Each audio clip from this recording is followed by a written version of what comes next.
30 habitudes d'entrepreneur à succès. Nous avons chacun notre vision de la réussite et de ce qu'elle représente à nos yeux.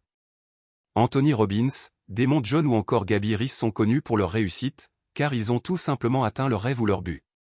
Mais pas de n'importe quelle manière. Ces personnalités ont construit elles-mêmes leur succès, c'est leur persévérance et leur détermination à toute épreuve qui ont fait la différence. Pour un entrepreneur, la réussite se mesure souvent par l'atteinte de ses objectifs. Atteindre nos objectifs grâce aux habitudes. Fixez-vous des objectifs, la plus grande erreur est de faire quelque chose sans vraiment savoir pourquoi. Votre objectif final est peut-être de créer votre société, mais chaque action exécutée doit répondre à un objectif à court terme. Fixez-vous par exemple de créer 3 produits ou services, et de fournir un service client irréprochable. Mettez des jalons sur votre parcours. Vous aurez l'impression d'avancer plus vite vers l'objectif à long terme. Répétez vos objectifs, il ne s'agit pas des bonnes résolutions de janvier qui tombent dans l'oubli 3 mois plus tard, et encore. On parle ici d'objectifs de vie. Ceux qui vous guident au quotidien. Le matin, avant de commencer votre journée, regardez-vous dans le miroir, répétez vos objectifs 3 fois et écrivez-les sur un post-it que vous collerez dans un endroit visible au quotidien. Visez la lune, prenez l'habitude de voir grand et loin. Marc Andreessen voyait déjà 6 ans plus loin lorsqu'il a créé le cloud. À l'époque, ce concept paraissait absurde. Mais qui, aujourd'hui, n'utilise pas de cloud? Soyez visionnaire, les objectifs n'ont pas le droit d'être timides. Utilisez la méthode des 10 fois, si vous avez du mal à voir grand, multipliez simplement par 10 votre but. Voyez 10 fois plus grand et agissez 10 fois plus. Considérez autrement l'échec, pour Sophia Amoruso, comme pour beaucoup d'autres, l'échec n'est pas un échec. La femme d'affaires a vu en chacun de l'opportunité d'essayer de nouvelles choses. Les actes de malveillance de ses concurrents, les conflits entre vendeurs et autres délations auraient pu pousser Sophia à tout arrêter. Mais elle a fait tout le contraire. Voyez le positif en chaque situation, sans parler d'échec, vous pouvez vous retrouver dans des situations peu confortables, voire inquiétantes. Vous n'en serez que plus fort. La pensée positive, très utilisée par Tony Robbins et Sophia Amoruso, peut faire ressortir le meilleur de vous-même dans la pire situation. Cherchez toujours la lueur dans l'obscurité. Scénarisez votre peur en 4 étapes, elles vous feront automatiquement relativiser. Étape 1. Imaginez la pire chose qui puisse arriver, quel serait le pire des cas? Dans quelle situation seriez-vous si vous échouiez? Que pourriez-vous faire pour y remédier à court ou long terme? Étape 2. Évaluez les probabilités, sur une échelle de 1 à 10, quelles sont les chances d'arriver à cette situation critique? Quelles sont les chances d'une réussite, même moyenne? Étape 3. Comparez vos possibilités. Vous n'agissez pas, qu'est-ce que cela vous coûte moralement, ou cela vous projette-t-il dans 2, 5, 10 ans? Qu'en est-il si vous agissez? Étape 4. Passez à l'action, vous verrez souvent que l'inaction vous coûte bien plus que l'action.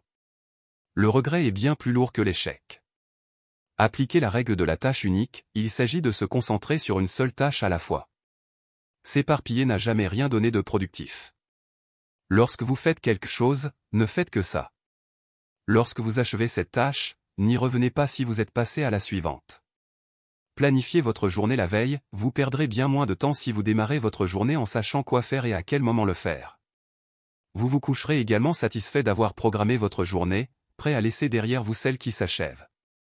Programmez votre délestage, Timothy Ferriss pense que nous devrions programmer nos temps de repos. Ce n'est pas vos clients ou vos collaborateurs qui vous diront de prendre du temps pour vous. Intégrez-le donc dans votre planning. Accordez-vous du temps ouvert, Marc Andreessen a dit, c'est comme ces scènes de films classiques, quand il y a une crise énorme et que quelqu'un appelle sa secrétaire en criant « Annulez mon emploi du temps ». Eh bien, vous n'auriez peut-être pas besoin de rejouer la scène si vous disposiez d'une certaine flexibilité dans votre agenda. Vous l'aurez compris, le temps ouvert correspond à la flexibilité de votre planning. Préparez vos repas à l'avance, à première vue, rien à voir avec la productivité. Mais en vérité, vous y gagnerez beaucoup de temps. Que vous cuisiniez pour 1 ou 3 portions ne changera pas grand-chose. Rajoutez donc de la quantité afin de préparer les déjeuners du mardi et mercredi par exemple. Respectez vos délais, que ce soit pour vous ou une tierce personne.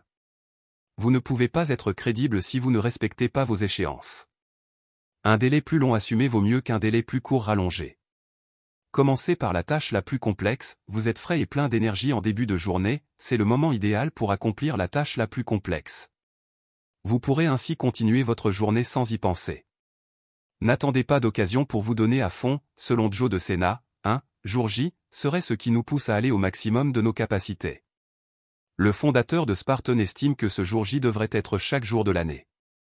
Alors, foncez. Traquez l'énergie, vous connaissez peut-être Anthony Robbins.